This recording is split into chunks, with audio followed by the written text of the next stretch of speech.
Whether it's trades or free agent signings, the NFL offseason has already been one to remember. Here are the biggest names on the move. Phoenix. The 49ers remain unclear when their most expensive free agent acquisition, linebacker Kwon Alexander, will be ready to play with his new team. But they should have a better idea when Alexander returns to team headquarters in Santa Clara on April 2nd to have his surgically repaired torn ACL examined by San Francisco's medical staff.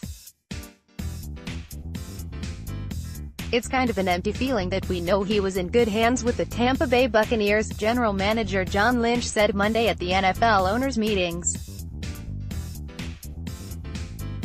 But all of a sudden once we acquire him, he can no longer start doing his rehab or continue doing his rehab with the Bucs.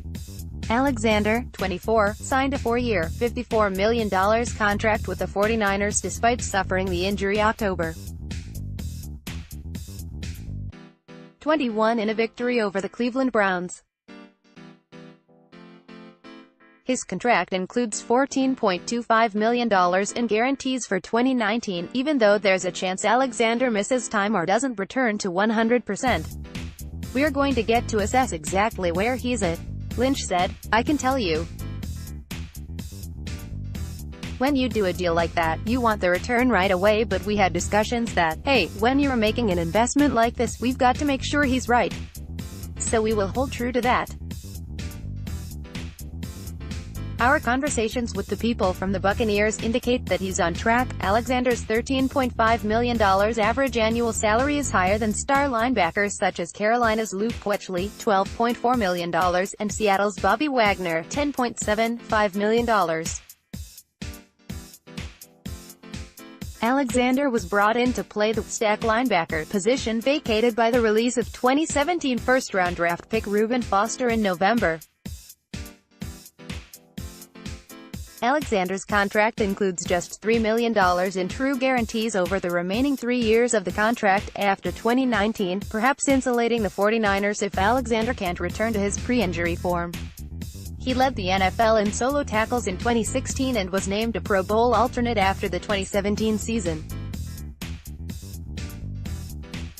"We're gonna do what's right by him because this is a long-term relationship with us," Lynch said, "and with any player, we're going to make sure they're right when they're out there, and Kwon certainly fits under that." McKinnon to remain in the fold. The 49ers' addition of free agent running back Tevin Coleman raised questions about the future of McKinnon, a free agent signing in 2018 who didn't play last season because of a torn ACL suffered before the season opener.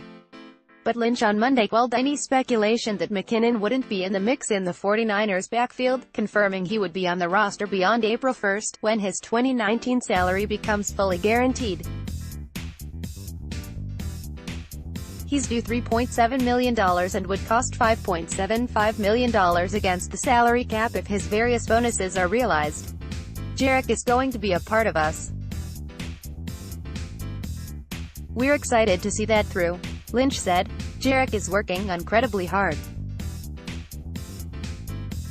It was an unfortunate blow that happened to him, but you never like to see that, and this year, last year, we were extremely excited that we had him, but he's always had kind of a chip on his shoulder because that was his first opportunity to be the guy, and I'm sure he'll have a bigger chip on his shoulder." San Francisco dealt with several injuries to running backs throughout 2018 but could have a quality duo if Coleman and McKinnon can stay healthy.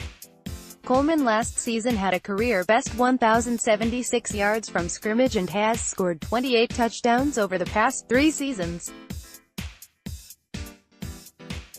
The 49ers were surprised they were able to get Coleman, who played under coach Kyle Shanahan when he was the Falcons' offensive coordinator in 2015 and 2016, on a 2-year, $8.5 million contract. "We saw an opportunity with Tevin and we pounced on it because we knew the player he was, and that's one where Kyle had first-hand experience with him," Lynch said. "If we can do it at that price, absolutely we'd be involved. And we worked hard to get it done and we're really thrilled." The LSU Tigers have spent all season honoring forward Wade Sims, who was shot and killed in the fall. The number 3 seed will play in the Sweet 16 against the number 2 seed Michigan State Spartans.